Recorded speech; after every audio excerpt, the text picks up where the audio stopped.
박해를 받으면 사람이 아무래도 위축이 돼요. 어려운 문제에 딱 부딪히면 사람인지라 위축이 돼요. 그리고 이제 어떤 사건, 크나큰 사건을 만나면 보편적으로 오늘날 말하는 트라우마 해가지고 그 상황 속에 어떤 일들이 반복해 왔을 때에 다가오는 그 위화감이라는 것을 피할 수가 없어요. 사람의 육신을 입고 있는 동안. 바울은 인생 속에 수없는 많은 어려움들이 닥쳐왔잖아요. 힘들고 어려운 여러 가지 많은 역경들을 맞이했습니다. 그럼에도 불구하고 그의 마음속에는 목적이 뭐예요? 나의 달려갈 길 다 마치도록 내가 생명을 조금도 아끼지 아니었다는 거예요. 그러면서 주 예수 그리스도의 복음을 마치기까지, 생명을 다하기까지, 하나님의 복음, 내가 전제로 드려지기까지 나는 표대를 정했다는 거예요. 그런 인생을 살면서 전진해 나갈 때 찾아오는 갈등이라고 보시면 되겠어요. 이제 이렇게 이야기를 하면 목사님이 아무래도 믿음이 좀 부족하신가 보다 이렇게 생각할 수도 있는데, 바울 사도뿐만 아닙니다. 예수님도 십자가를 앞에 두고 고민하고 갈등하는 모습을 했다고 지난주에 말씀을 드렸죠. 예수님도 겟세마네 동산에서 뭐라고 그래요? 할 수만 있으면 이 잔을 내게서 옮기시옵소서. 그러나 나의 원대로 마옵시고 아버지의 뜻대로 되기를 원한다 라고 했을 때, 사실은 육신의 고통, 그게 뭐라고 이렇게 생각을 하잖아요. 그렇지 않습니다. 육신이, 나는 지금 생각은 넉넉히 이길 수 있을 것 같고 내게 닥쳐진 문제가 아니니까 아무것도 아닌 것처럼 보여줄 수 있어요. 그런데 그게 내 삶의 현재 영역으로 들어온다면 결코 쉬운 일이 아니에요. 이번에 학생 연합수련회를 참석을 하고 돌아왔는데 교회별 자유시간이 있어서 서대문 형무소를 방문하게 됐어요. 근데 거기 들어가니까 고문하는 장소가 있는데, 물고문도 있고요, 여러 가지 많은 고문이 있는데, 거기 딱 보니까 탁자가 하나 놔져 있고 벽에는 책찍이 걸려 있고 탁자 위에는 아주 날카로운 쇠고챙이 같은 게 있어요. 그 옆에는 설명이 뭐라고 되어 있냐면 손톱 밑을 그걸로 찌른다는 거예요. 근데 그 찌르기 위해서 양쪽 손을 묶는 쇠로 된 수갑 같은 것이 탁자에 고정이 되어 있어요. 여기다 딱 고정을 시켜 묶고 손톱 밑에다가 쇠고쟁을 꼽는 거죠. 그런 어떤 고통, 여러분 우리가 생각할 때 아유 끔찍해, 남의 이야기니까 그렇게 쉽게 이야기할 수 있어요. 그리고 야 아팠겠다 이렇게 생각할 수 있는데, 사실은 그 순간순간 어떤 고비가 찾아올 것 같아요. 나라와 민족을 위해 독립의 어떤 결정을 내리고 인생 속에 어떤 저항력을 가지며 하나님, 이 나라의 민족의 어떤 번영을 위해서, 그들은 독립을 위해서 그렇게 노력을 할 때 거기서 이제 고문을 받았던 거죠. 독립운동에 관한 그런 고문을 받을 때에 수없는 많은 갈등이 올 것 같아요. 찔릴 때 이거 그냥 내가 내 입을 열어 그랬다가 빼고 나면 그래도 안 돼, 이게 반복이지 않았을까요?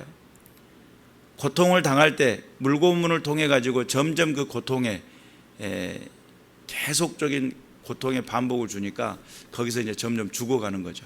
사람이 한순간에 죽는 건 아니니까.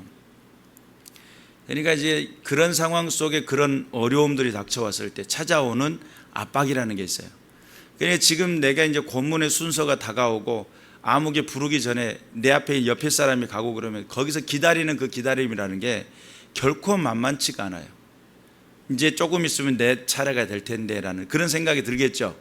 이제 그런 상황들이라고 했을 때에 우리가 바울이 겪고 있었던, 선교지에서 겪고 있었던 수없는 많은 그 어려운 문제들, 그리고 그가 복음을 전할 때마다 하나님의 살아계심을 통해 가지고 기적이 나타나고 이적이 나타나고 하나님의 역사가 나타나는데, 오직 복음을 전하기 위한 명분을 가지고 하나님의 뜻을 위해 쓰임받던 바울에게도 그런 순간순간들이 찾아오지 않았을까, 그런 모습들을 설명하고 있는 것이 로마서 7장이었을 것이다 라고 보는 것이고, 그리고 또한 그 상황 속에서 그 바울이 고통스러웠고 힘들었던 그 모든 상황들을 다시금 마음에서 재정립을 하는 겁니다. 여러분, 상황도요 어떤 사건도 그 사건을 어떻게 해석하느냐가 엄청 중요해요. 같은 사건도 해석하기 나름에 따라서 그 방향 자체가 달라져요. 바울은 자기 자신에게 주어졌던 그 모든 것들의 그 어려움, 그 모든 상황 속의 그 갈등, 육신의 욕망이라고 하는, 육신을 따라 행하는 그 죄라고 하는 그 연약성을 통해 찾아오는 그 모든 것들을 향해서 다시금 신앙적 재정립을 하는 겁니다. 그것이 이제 로마서 1장 8장 1절인데, 그러므로 이제 그리스도 안에 있는 자에게는 결코 뭐가 없다? 정죄함이 없나니. 사람의 마음속에 일어나는 수없는 많은 죄성, 이 죄성들이 끊임없이 올라올 때에 이 죄성들을 통해 가지고 사람들은 여러 가지 많은 생각들을 하겠죠. 그런데 이 죄를 가지고 있어서 내가 예수 그리스도를 믿고 난 다음에 죄성이 안 일어나느냐라고 했을 때 안 일어날 수가 없다는 거죠. 육신을 입고 있으니까. 복음을 전하는데도, 복음을 외치고 전할 때에도 뭐가 있냐면, 너 같은 놈이 무슨 전도야, 예수 믿으세요 라고 외치는데, 그 내가 외쳐서 나가는 만큼 그것이 또 하나의 그 예수가 내 안에 찾아 들어오는데 나를 정결케 하고 깨끗게 하시는 그런 측면에서. 그리고 마귀는 우리들의 마음속에 속삭이죠. 너 같은 놈이 무슨 전도야. 아니, 누가 나에게 그런 말을 할 수 있는 사람들이 없는데도 불구하고 너 같은 놈이 무슨 전도야 라고 하는 그런 속삭임, 거기에서 찾아오는 것을 우리는 이제 전문용어로 죄책감인데, 이 죄책감이 마음속에 자리를 잡게 만들어요. 마귀는 이 율법이라는 것을 테두리를 통해 가지고 우리에게 계속적으로 죄를 생각나게 하고 죄에 머무르게 하고 죄에서 더 이상 나가지 못하도록, 그 테두리 안에서, 그 위화감 안에서 거기서 벗어나지 못하도록 만드는데, 바울은 그 모든 복음 안에서의 모든 것들을 결론을 내립니다. 우리 안에 두 가지 법이 있다는 거예요. 하나는 생명의 성령의 법이 있고, 하나는 죄와 사망의 법이 네 안에 공존한다는 거예요. 그럼에도 불구하고 예수 그리스도의 십자가의 보혈, 율법이 육신으로 말미암아 연약하여 할 수 없는 그것을 하나님이 하시나니 곧 죄로 말미암아 자기 아들을 죄 있는 육신의 모양으로 보내요. 육신의 죄를 정하사 그랬어요. 그러니까 사실은 예수 그리스도의 십자가 사건이 이미 우리에게 이루어졌고, 이 이루어짐과 동시에 어떤 상황이 벌어지게 되냐면 죄의 값이 지불된 사건입니다. 그래서 다 이루었다라고 하는 그 말씀 속에는 죄의 값을, 저들이 짓는 모든 죄의 값을 다 지불했다, 이런 뜻이기도 해요. 그런 측면에서 보면 죄의 값을 다 지불하신 예수 그리스도, 내가 죄의 값이 지불됐는데 내 습관은 어때요? 여전히 똑같죠? 내 삶의 모습은 어때요? 여전히 똑같잖아요. 내 삶의 영역의 테두리가 여전히 그 삶의 테두리에서 벗어나지 못했고, 내가 예수 그리스도를 믿는 순간 삶에 변화돼서 직장이 달라졌어요가 아니잖아요. 뭐가 달라져요? 내가 달라지는 것이지, 내 직장에서 나를 괴롭힌 그 상사가 갑자기 꽃 같은 얼굴을 하면서 어머 왔니? 이렇게 하지 않는다는 거예요. 여전히 똑같이 그는 나를 공격할 것이고, 여전히 세상과 모든 상황들은 그 상황이 변하지 않는다는 거죠. 그러니까 내 안에서 예수 그리스도 안에서 예수 생명을 통해, 십자가의 그 보혈을 통해 내가 죄사함을 받았다 하더라도 여전히 내 상황은 여전히 변함이 없다 보니까, 거기서 오는 지난 날들의 죄의 싹시, 완전히 예수 그리스도를 통해서 용서받았다고 하는데도 여전히 죄의 가능성이 나를 괴롭힌다는 거예요. 그것이 죄와 사망의 법이라는 거예요. 그런데 성경은 명확하게 이야기하죠. 생명의 성령의 법이 죄와 사망의 법에서 너를 해방하였느니라. 36년 일제 강점기 때에 당시 8.15 광복절날 태극기 흔들면서 그들은 해방을 맞이하잖아요. 대한독립 만세하면서 해방을 맞이하잖아요. 태극기 흔들면서. 그런데 그 태극기 흔들면서 해방을 맞이했는데 집으로 돌아간 그 사람들이 완전한 해방감 속에 있었을까요? 저는 아니라고 봐요.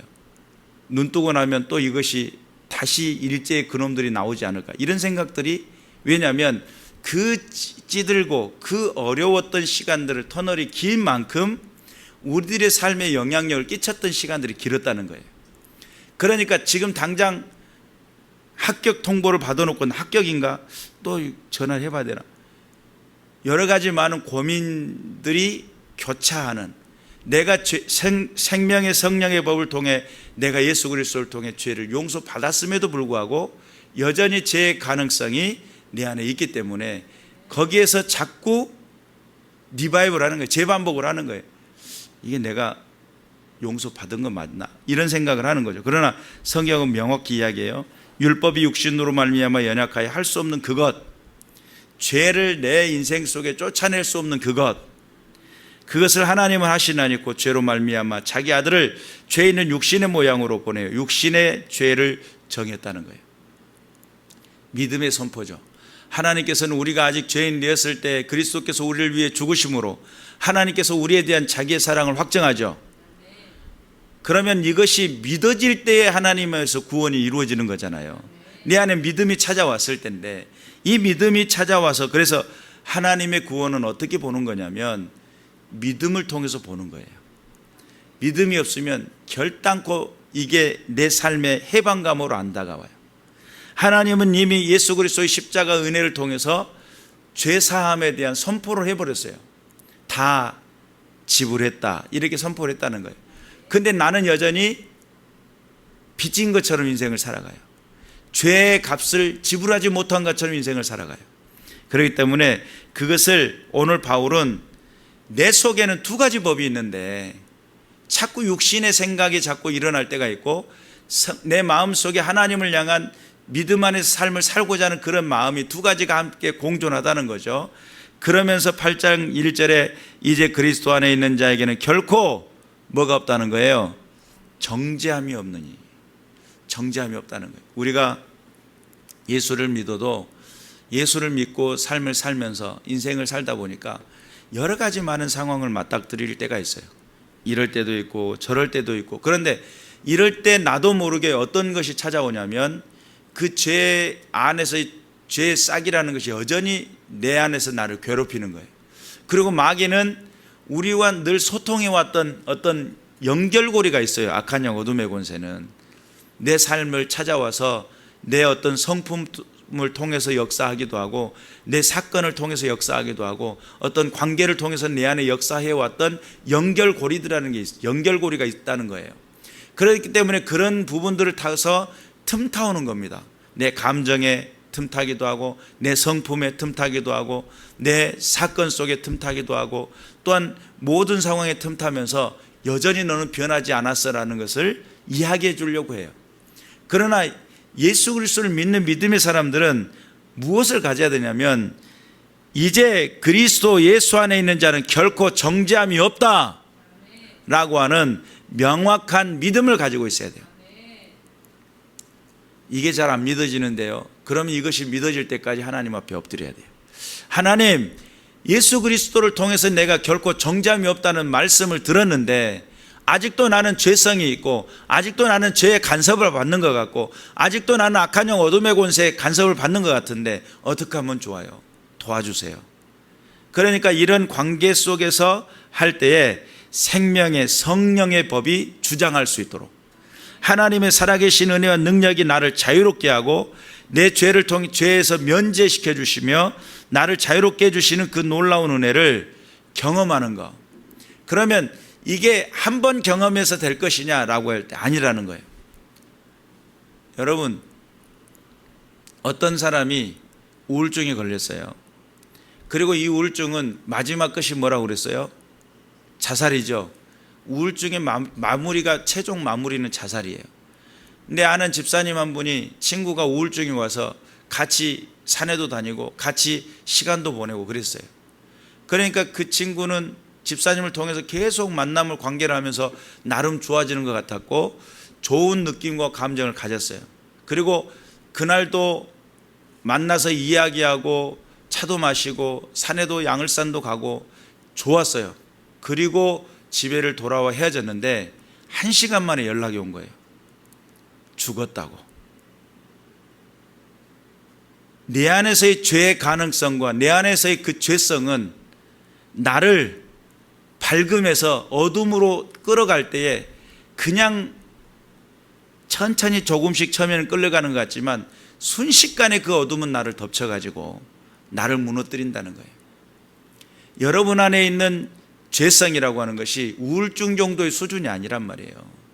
우울증은 결론은 자살이라고 하지만 악한 영 어둠의 권세는 우리의 생각의 틈을 타고 성품의 틈을 타고 감정의 틈을 타고 사건의 틈을 타고 관계를 통해서 관계 속에서 들어오는 틈이 있어요.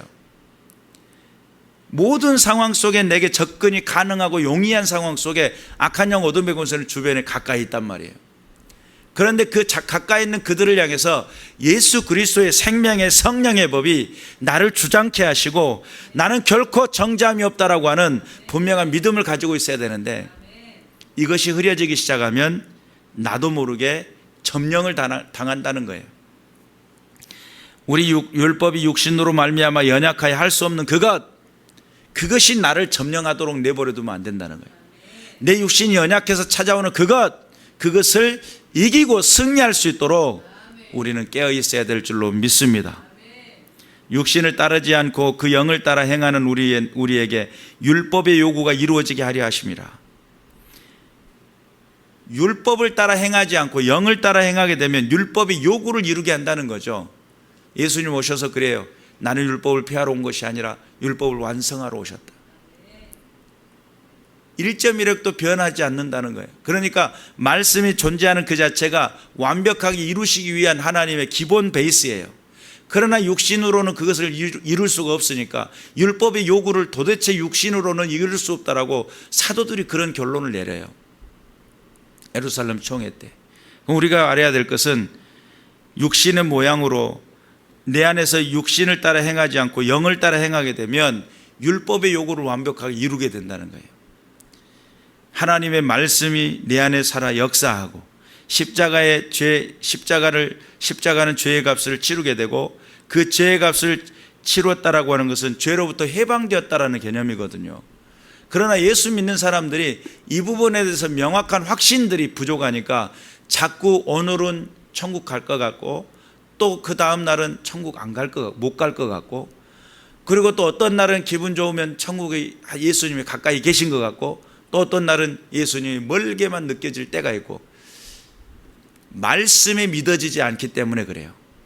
말씀이 내 안에 확신 있게 능력 있게 생명의 말씀이 잘 박힌 화살처럼 내 심령 속에 확 박혀가지고 흔들리지 않아야 되는데 새끼손가락 고리 걸고 꼭꼭꼭 약속해라고 하는 그 약속을 해놓고도 자꾸 잊어버리니까 그 약속을 자꾸 불신하니까 그 약속을 안 믿어지니까 거기서 오는 괴리감이 있어요. 우리가 명확히 예수 그리스도의 복음 안에서 믿어지는 역사가 일어나시길 주님의 이름으로 축원합니다. 그래서 육신의 생각은 사망이요 영의 생각은 생명과 평안이니라. 예수를 믿는다라고 하는 것이 무엇과의 싸움이냐면 육신의 생각과의 싸움이에요. 또 그 육신의 생각에 틈을 타는 게 있죠. 죄의 존재가 틈을 타는 거예요. 악한 영 어둠의 권세가 틈을 타고 육신의 생각에 계속 부추기는 거예요. 시기하게 하고 질투하게 하고 미워하게 하고 감정 컨트롤이 안 되게 하고 자기가 맞다고 주장하는 것을 옆에 사람이 보면 웃어 죽겠어요. 세상에 저런 개똥 철학을 가지고 저것이 맞다고 큰 소리 치고 있네. 그런데 그것이 맞다고 큰 소리를 치고 있을 때 그것이 본인 입장에는 맞는 거죠. 그러나 객관적으로 볼 때도 틀렸다고 생각한다면 우리가 한번 육신의 생각들이 도대체 나를 어떤 결과로 이끌어 가고 있는지를 내 자신 스스로를 살필 줄 아는 믿음의 지혜를 가져야 될 줄로 믿습니다. 그래서 생명과 평안이라고 하는 예수의 생명이 내 안에 찾아 들어오면 뭐가 나타나요? 평안이 나타나요. 세상이 알지 못한 참된 평강이 나를 엄습해버려요. 그러면 평안한 사람이 막 조급하고 두려워하고 막 안달복달 그럽니까? 안 그러죠? 예수 믿음을 통해서 내 안에 찾아오는 안정감이라는 게 있어요. 예수 그리스도의 생명을 통해서 내 안에 삶의 안정감이 찾아와서 어떤 상황에서도 쉽게 당황하지 않고 조급하지 않고 두려워하지 않고 불안해하지 않고 초조하지 않고 하나님의 말씀 앞에 순종하고 하나님 하실 일들을 기대하고, 그리고 주 예수 그리스도께서 지금 당장은 현상은 사건은 아닌 것 같아 보이지만 하나님이 나와 함께 계신다는 믿음이 흔들리지 않고 하나님 내 안에 역사한다는 믿음이 흔들리지 않기 때문에 그는 어떠한 사건으로도 흔들 수가 없는 거예요. 그런 사람들은 평안의 사람들이에요. 그런데 조금만한 문제가 보면 막 눈 뒤집어가지고 같이 뛰잖아요. 조금만 내 사건에 나를 침해하는 것 같고 나를 없인 여긴 것 같고 내가 멸시당한 것 같고 천대받는 것 같으면 내 자존심이 용납을 못하고요. 조금만 어떤 문제가 발생하기만 하면 이것이 어떻게 될까 막 손 벌벌벌 떨고 막 여러 가지 많은 어떤 조급증과 불안증이 나타나기도 하고요. 또한 스트레스 받아가지고 목이 뻣뻣해지고 아이고 뒷모가 이런 상황이 벌어지고요. 하나님이 모든 삶의 현장 속에 지키신다는 믿음, 하나님의 말씀이 내 안에 주관하신다는 믿음, 나를 보호하고 계신다는 믿음, 그러면 어린아이일지라도요 그 상황에 나를 지키는 부모가 있다는 믿음을 가지면 흔들리지가 않습니다. 나는 어른이니까 안 챙겨줘도 돼요 뭐 이렇게 해가지고 어른이 됐으니까 나는 다 알아서 할 수 있어요 뭐 이런 느낌을 가진다 하더라도 어른들도요 결론적으로 그 중심 속에 예수 평안이 없으면, 세상에 오뚜기가 자빠졌다 7.8기를 하잖아요. 근데 오뚜기는 뭐가 있어요? 밑에 중심에 추가 달려 있잖아요. 밀어놔도 눌러놔도 틈만 나면 일어나 버리잖아요. 그런데 내 안에는 예수 그리스도의 생명의 말씀이 딱 자리 잡고 있지 않으면 눌러놓으면 눌러놓은 대로 떡져 갖고 일어나요. 입 돌아서 올라나고 일어나고 막 눈 뒤집고 일어나고 막 사방팔방해 갖고 어떻게 하면 물고 뜯고 씹고 막 맛보고 즐기고 막 이런 식의 인생을 살고 있으면 하나님께서 함께 일하고 싶고 함께 동역하고 싶고 함께 역사의 모든 현장 속에 부르고 싶은데 그런 부분에서 문제가 와요. 그러니 여러분 안에 뭐가 중심이 될 수 있도록, 말씀이 중심이 될 수 있도록, 예수의 생명이 내 안에서 일하실 수 있도록, 예수 생명이 내 안에 역사하지 않으면 예수 생명의 작용이라는 게 있어요. 생명력의 작용이 있어요. 향수만 뿌려도 향수의 작용이 있잖아요. 그렇죠? 서울에서 이쪽 내려오다 보면 왕산 아니 뭐 어디 좀 어디 내려오다 보면 돼지 똥 냄새가 온 천지 사방에 깔려 있고요. 바깥에서 들어오는 공기를 차단했는데도 똥 냄새가 들어와요. 차 속으로. 아우 이게 뭔 냄새야, 누구 낀 거야 막 이렇게 된 거예요. 근데 여러분 우리가 알아야 될 게 냄새도 그렇게 뚫고 들어오는 역사가 있는데 우리는 예수 그리스도를 나타내는 냄새라고 그랬어요. 예수 그리스도를 향기를 드러내는 냄새가 그리스도를 알게 하는 냄새라는 거예요. 나를 통해서 예수의 생명이 내 안에 역사하면 내 삶이 변화가 돼야 돼요. 그리고 생명을 통해서 내 안에 기쁨이 찾아와야 되고요, 즐거움이 찾아와야 돼요. 생동감이 넘쳐나야 돼요. 그래 만났는데 이 사람 만나면 우중충한 사람 있잖아요. 왠지 막 우중충하고 왠지 어떤 건수만 잡혀라 막 뜯어불겠다 막 이런 느낌을 주는 사람들 있잖아요. 그러면 그 안에 예수의 생명이 있는지를 다시 돌아봐야 돼요. 예수가 역사하시고 그 생명력이 역사하시고 그 영원한 생명이 일하셨다면 삶의 변화가 일어나야 되지 않겠습니까? 그래서 예수의 생명과 그 평안이라고 하는, 생명과 평안이라는 것은 그 말씀이, 그 약속이, 그 생명의 말씀이 믿어질 때예요. 여러분 성경은 얼마나 읽습니까? 예수 믿는다는 사람들 요즘 기독교인들이 성경을 안 읽는데요. 성경을 안 읽는데요. 사랑하는 그이가 보낸 편지인데 예수님이 신랑이시고 우리는 신부일 텐데 사랑하는 그이가 내게 보낸 편지인데 읽어보질 않는다는 거예요. 그리고 주일날 나와가지고 예배 시간 나와가지고 설교 시간 듣고 아멘하고 그러면 막 은혜 된 것 같고 나는 예수 믿는다고 생각을 했어요. 근데 정작 내가 사랑하는 그 대상에 대한 관심도가 1도 없는 거야. 그분이 무슨 말을 했는지 관심이 1도 없는 거야. 알아서 하겠지 뭐 이런 느낌인 거죠, 쉽게 말하면. 그러면 그 인생에 변화가 있을까? 그 인생 속에, 그 중심 속에 생명과 그 평안이 넘쳐나고 있을까? 그 삶을 붙들어 주시는 하나님의 은혜를 경험할 수 있을까? 그러니 그런 사람들에게는 문제라는 걸 통해서 하나님을 찾게 만들어요. 하나님을 찾는 방법이 여러 가지긴 한데, 아니 문제를 만나서 꼭 하나님을 찾아야 되냐 이 말이에요. 어려운 문제를 닥치고 나니까 주여, 그때 뭐라고 우리 하나님이? 닥쳐라. 너는 문제 닥치고 나니까 왔냐? 닥쳐라. 그 문제를 벗어나기까지, 시험 문제를 내가지고 그걸 풀어내기까지 그 시간의 때를 살아야 되는 거예요. 어려움의 시간의 때를 사는 거예요. 그러나 늦기 전에 내 인생 속에 예수 그리스도의 복음이 생명이 되고 삶의 기쁨이 되고 즐거움이 되며 삶의 묵상이 일어나고 삶의 감사가 일어나고 삶의 기도가 일어나고 하나님의 살아계신 일들에 대한 기대가 일어나고 하나님께서 나와 함께 하셔서 일하셔서 연합케 하시고 주님의 축복하시는 그 놀라운 은혜의 세대를 살아가기를 꿈꾸는 사람들은 그 중심 속에 생명의 약속된 말씀을 붙잡게 돼요.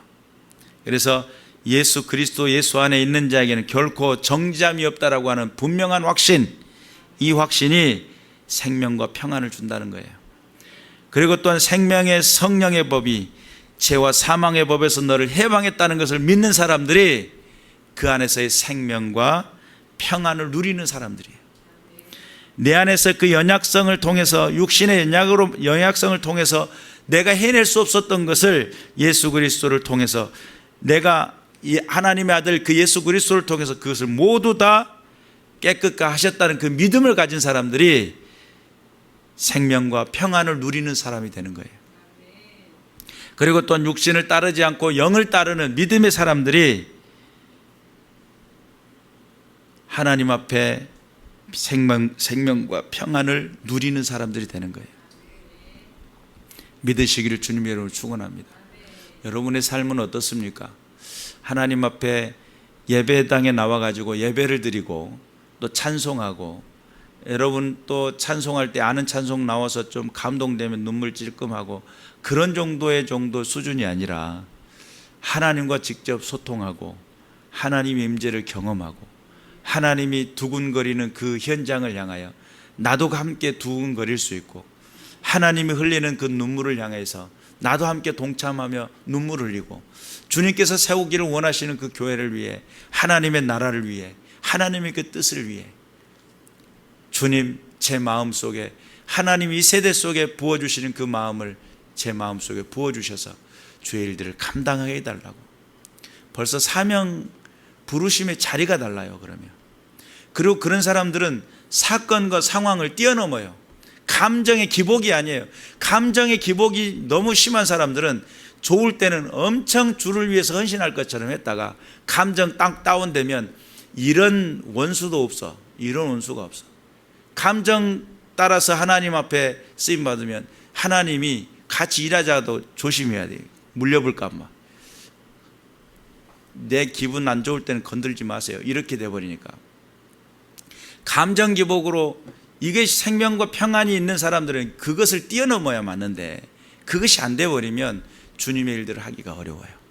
하나님 앞에서 우리가 내 감정도 성숙해지도록. 그래서 저번에 이제 팀 켈러 목사님 했던 이야기 말씀을 드렸잖아요. 우리 안에서 갈등이라는 구조가 내 안에서 공동체 신앙과 인격, 신앙의 인격을 성숙하게 만드는 비결이라고 그랬어요. 어떤 사람 만나면 불편할 수 있어요. 그러나 그 불편함을 딛고 일어서서 완성된 하나님의 그리스도의 사람이 될 수 있도록 내 자신을 단련하고 훈련해서 성장하는 겁니다. 그리고 성도들은 성도로서의 그 사명과 맡겨진 그 자리에서 헌신하고 충성할 때에 하나님의 나라는 이루어지게 돼 있어요. 그런 측면에서 그러한 모든 상황 속에 이룰 수 있는 그 비결의 그 배경이 뭐냐면 약속된 말씀이라는 거예요. 구원의 확신은 언제 오느냐? 약속된 말씀이, 그 언약의 말씀이 믿어질 때 와요. 아니 성령의 어떤 체험을 하고 막 어떤 기적 현장에 막 뜨겁게 기도하니까 막 어떤 뭔가 환상을 보고 막 이랬다고 가정을 해봐요. 제 친구 중에 하나는 뭐 기도만 했다면 입신해버려. 참 부러웠어요. 저는 그 친구가. 지금은 예수님을 제대로 믿고 있는가도 의문이에요. 술상무 돼가지고 세상에서 방황할 때 뭐 이렇게 있으니까. 그런데 우리가 어떤 영적인 체험을 했기 때문에 하나님을 많이 잘 믿고 정말 충성 봉사할 것이다, 그런 개념이 아니고요. 하나님 앞에서 약속된 말씀을 얼마나 믿고 인격적인 반응을 얼마나 했으며 주님과 더불어 소통의 그 시간들을, 어떤 소통의 시간들을 가졌느냐가 중요한 거예요. 눈으로 보여주고 환상으로 들려주고 뭐 음성을 들려주고 뭐 이런 것에만 초점을 맞추면 안 되고 말씀이 네 안에서 믿어질 수 있도록, 그러면 생명과 그 평안의 역사가 일어난다는 사실을 믿으시길 바라고, 좌로나 우로나 치우치지 마시고 이제 집중하면서 정말 그 생명의 그 기운이, 내게 있는 어떤 달란트라든지 내게 있는 어떤 그 열망이라든지 이런 것들을 주님이 기뻐하시는 믿음에 깊이 들여지고 쓰여질 수 있도록 여러분의 삶을 오픈하시길 바라고, 볼죄다 내가 문 밖에 서서 두드리노니 내 음성을 듣고 문을 열면 그에게로 들어가 그로 더불어 먹고 그는 나로 더불어 먹으리라.